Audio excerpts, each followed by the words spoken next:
Gagawa tayo ng fishball gamit natin tong ah, dalagang bukid. Pinaka the best gawing fishball, no? Yan, dalagang bukid. Tapos gumamit tayo dito ng bawang, sibuyas, luya, daon ng sibuyas, at saka celery, no? So yan ang ating isa sa mga ingredients na ginamit, no? So yun, ito na yung ating dalagang bukid daw na himay na, natanggalan na lahat ng mga tinik. Malinis na siya, and then mix na natin siya dito. Yan. Tapos gagamit tayo ng itlog, paminta, tsaka yan, harina. And then kulang pa to ng ibang mga ingredients, no? Pero sa ngayon, ito lang muna yung aking papakita, no? And then next video, gagawa tayo ng complete na lahat sa lahat ng mga ingredients. Pero ito, sapat na rin ito. And then the best na, no? Yan. So yan, mix na natin.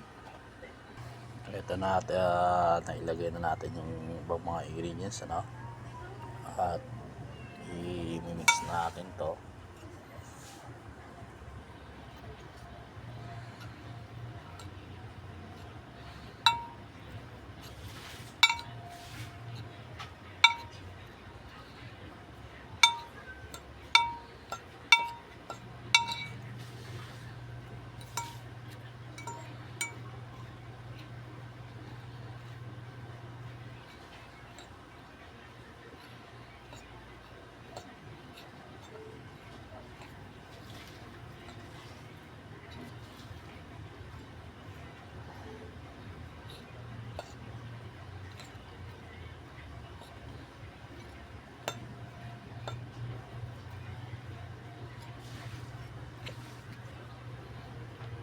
Ayan.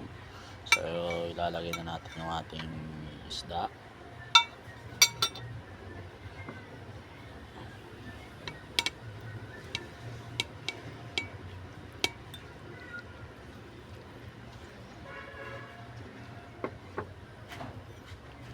So ayan, mix muna natin siya, no? Ayan, nailagay na natin lahat ng isda, tapos yung itlog. So yun, mix na natin siya, and then saka natin siya timplahan, no? Sunod pala natin yung ating paminta, tapos sunod natin gagawin ay timplahan natin siya, no? Tapos before mo siya syempre tikman mo rin, and then pag okay na yung lasa para sa'yo, yun, pwede mo nang iluto, no? Pwede mo na siya i-prito, no? So yan. So ito na siya, na-mix na natin, and then ilalagay natin tong ating tinimpla na pampalasa, no? So nilagyan ko lang siya ng asin, bechin, and then yon, magic sarap, no? Ayan. Normal lang po, depende lang sa pagkakatimpla ninyo kung paano nyo siya masasarapin, no? Pwede nyo siyang lagyan ng asukal or ano-ano pang mga iba't ibang pwede nyo ilagay, no? Ayan, nasa inyo po ang diskarte, ano? So ayan po. Ito na, nahalo na natin siya ng mabuti, no? Ayan, gamit lang yung ating kutsara. Ayan. So yun, mix lang natin siya na i-mix, and then yan na, ganyan na siya. So yun, susunod natin gagawin ay magpiprito na tayo, no? Ayun, kailangan natin ng maraming mantika, dapat mainit na mainit, ano, yung ating mantika para maganda ang pagkakaluto niya, no? So yun, pwede na natin siyang lutuin. Ayan, na-mix na natin, no? Tapos gumamit tayo ng isang boteng mantika, no? So ito yung ating mantika. Ayan. Tayo natin siyang ayan, kumulo.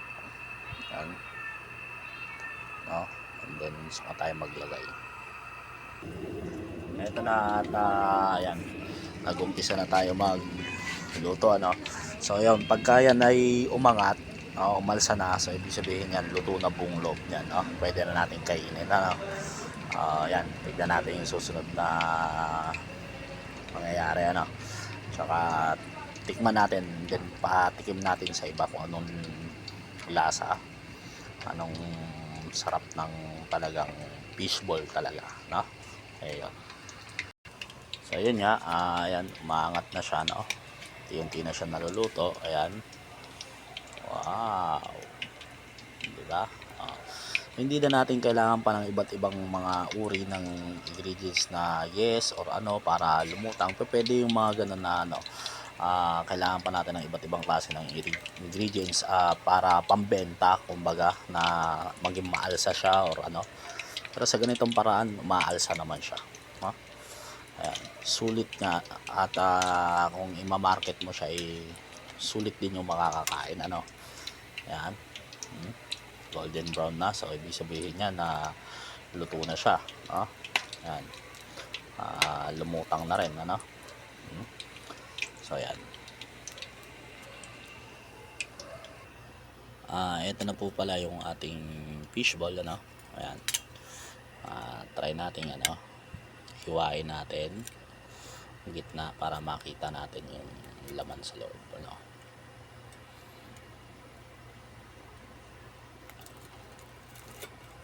Wow, sulit na sulit.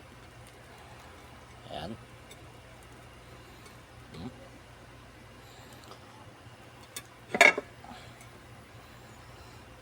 So yan po, no? Yan ang kanyang laman sa loob, ano. Ayan. At pag nagluluto ka rin nito, ang iyong apoy ay bahagya lang po, ano. Hintayin mo siyang maluto, ano. So yan,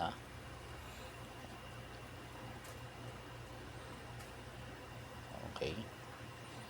Yan, pwede na natin siyang kainin.